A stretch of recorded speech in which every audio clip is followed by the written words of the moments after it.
ശരി, ശ്രീ KPO റഹ്മത്തുള്ള, ഇന്ന് മാധ്യമങ്ങളോട് സംസാരിക്കവേ PMA സലാം ആലപ്പുഴയെ വേണമെങ്കിലും മത്സരിക്കും എന്ന ഒരു കാര്യം സൂചിപ്പിച്ചു. അത് മൈക്കിന് മുമ്പിലല്ല, അദ്ദേഹം അല്ലാണ്ട് മാധ്യമങ്ങളോട് പറഞ്ഞ കാര്യമാണ്. അങ്ങനെ ഒരു മൂന്നാം സീറ്റ് വാങ്ങിക്കൊണ്ട് ഈ ലീഗ് അണികളെ തൃപ്തിപ്പെടുത്താൻ ലീഗിന് കഴിയുമോ? അങ്ങനെ ജയസാധ്യതയില്ലാത്ത ഒരു സീറ്റ് വാങ്ങി ആ പേരുദോഷം നേടിക്കൊണ്ട് ഈ പ്രശ്നപരിഹാരം എന്നത് ലീഗ് ആഗ്രഹിക്കുന്നുണ്ടാവുമോ? യഥാർത്ഥത്തിൽ നോക്കൂ, 2 സീറ്റാണെങ്കിലും ആ 2 സീറ്റിൽ മത്സരിച്ച് വിജയിക്കുന്ന 100-ൽ 100 വിജയ ശതമാനമുള്ള ലീഗിന് ആലപ്പുഴ വാങ്ങിച്ചുകൊണ്ട് അങ്ങനെ ഒരു തൃപ്തിപ്പെടൽ ഉണ്ടാകുമോ? അത് കോൺഗ്രസിനെ സംബന്ധിച്ച് സാധ്യമാകുമെന്ന് കരുതുന്നുണ്ടോ? ഒരിക്കലുമില്ല. മുസ്ലിം ലീഗിന് 3-ാം സീറ്റ് അവരാവശ്യപ്പെടുന്ന രൂപത്തിൽ 3-ാം സീറ്റ് ലഭിക്കുകയാണെങ്കിൽ അവർക്ക് വേണ്ടത് കാസർഗോഡ്. കാരണം അവിടെ അവർക്ക് MLA-മാരുണ്ട്, അവിടെ അവരെ ജനപ്രതിനിധികളുണ്ട്, ജില്ലാ പഞ്ചായത്തിലടക്കം പ്രാതിനിധ്യമുണ്ട്. അല്ലെങ്കിൽ കണ്ണൂർ സീറ്റ്, തളിപ്പറമ്പ് നഗരസഭ ഉൾപ്പെടെ ഭരിക്കുന്നത് മുസ്ലിം ലീഗാണ്. നേരത്തെ കണ്ണൂരിൽ നിന്ന് അവർക്ക് MLA ഉണ്ടായിരുന്നു.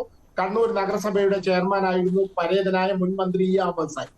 അല്ലെങ്കിൽ കോഴിക്കോട് സീറ്റ്, കോഴിക്കോട് സീറ്റിലും ഗണ്യമായ സ്വാധീനം മുസ്ലിം ലീഗിനുള്ളതാണ്. അല്ലെങ്കിൽ വയനാട് സീറ്റ്, വയനാട്ടിൽ അവർക്കും ഗണ്യമായ സ്വാധീനമുണ്ട്. കാരണം 2 ഏറനാടും അതുപോലെ വണ്ടൂരും ഒക്കെ വയനാട് മണ്ഡലത്തിൽപ്പെട്ട സ്ഥലങ്ങളാണ്. അവിടെയൊക്കെ UDF-നും മുസ്ലിം ലീഗിനും മെമ്പർമാരുണ്ട്.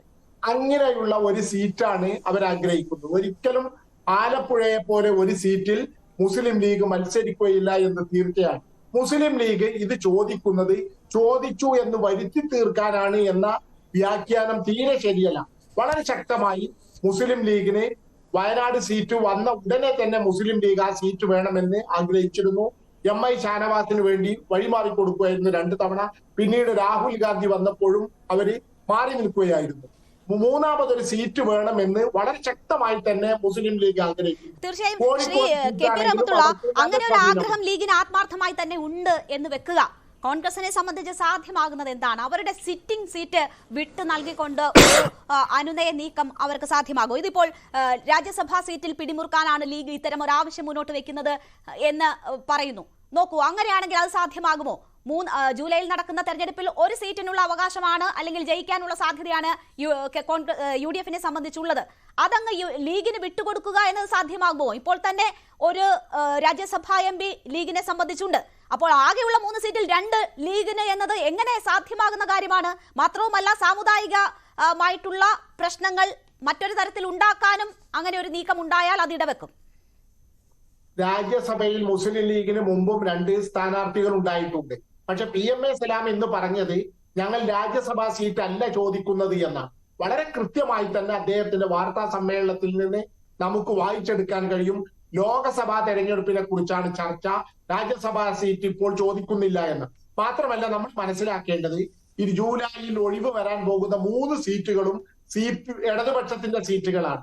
മുസ്ലിം ലീഗിന്റെയോ UDF-ന്റെയോ കോൺഗ്രസിന്റെയോ സീറ്റല്ല. മാത്രമല്ല, മുസ്ലിം ലീഗിന് ആ സീറ്റ് കൊടുക്കുമോ ഇല്ലയോ എന്നവർ 2027-ൽ PV അബ്ദുൽ വഹാബ് സാഹിബിന്റെ രാജ്യസഭാ കാലാവധി തീരുകയും ചെയ്യും. മുസ്ലിം ലീഗിന് നേരത്തെയും 2 രാജ്യസഭാ സീറ്റുണ്ട്. രാജ്യസഭാ സീറ്റ് എന്നതിനപ്പുറം നിയമസഭയിൽ കൂടുതൽ സീറ്റുകൾ അനുവദിക്കുക, രാജ്യസഭയിലെ സീറ്റ് ലഭിക്കുക എന്നതൊക്കെ ഉണ്ടായാൽ മുസ്ലിം ലീഗ് വഴങ്ങുമോ എന്ന് കണ്ടറിയണം. മാത്രമല്ല, ഇത്തവണ 3-ാം സീറ്റിന്റെ അവകാശവാദത്തിൽ നേരത്തെ ഒരിക്കലും കാണാത്ത ഒരവസ്ഥ കൂടിയുണ്ട്. കാരണം മുസ്ലിം ലീഗിന്റെ സംസ്ഥാന അധ്യക്ഷന്മാർ ലോകസഭാ തെരഞ്ഞെടുപ്പിന് മുമ്പ് സീറ്റിനെ കുറിച്ചോ ചർച്ചകളെ കുറിച്ചോ പരസ്യമായി ആവശ്യങ്ങൾ ഉന്നയിക്കാറില്ല. എന്നാൽ ഇത്തവണ മുസ്ലിം ലീഗിന്റെ ബഹുമാന്യനായ പ്രസിഡന്റ് സയ്യിദ് സാദിഖ് അലി ശിഹാബ് തങ്ങൾ തന്നെയാണ് വാർത്താ മാധ്യമങ്ങളോട് പരസ്യമായി മുസ്ലിം ലീഗിന് ലോകസഭാ തെരഞ്ഞെടുപ്പിൽ 3-മതൊരു സീറ്റ് വേണമെന്ന ആവശ്യം ഉന്നയിച്ചിരിക്കുന്നത്. സാധാരണഗതിയിൽ മറ്റ് നേതാക്കളാണ് മുസ്ലിം ലീഗിന്റെ പാർലമെന്ററി ബോർഡുമായി ബന്ധപ്പെട്ട മറ്റ് നേതാക്കളാണ് ആവശ്യങ്ങൾ ഉന്നയിക്കുന്നത്. അവസാനം അനുനയത്തിന്റെയും അനുരഞ്ജനത്തിന്റെയും ഭാഗമായി അവസാനത്തെ ചർച്ചകളിലാണ് മുസ്ലിം ലീഗ് 26-ന് സാദിഖ് അലി ശിഹാബ് തങ്ങൾ വിദേശത്തു നിന്ന് തിരിച്ചെത്തിയാൽ അതിലൊരു തീരുമാനം എന്തായാലും ലീഗ് കൈക്കൊള്ളും എന്നതാണ് നമുക്ക് മനസ്സിലാകുന്നത്.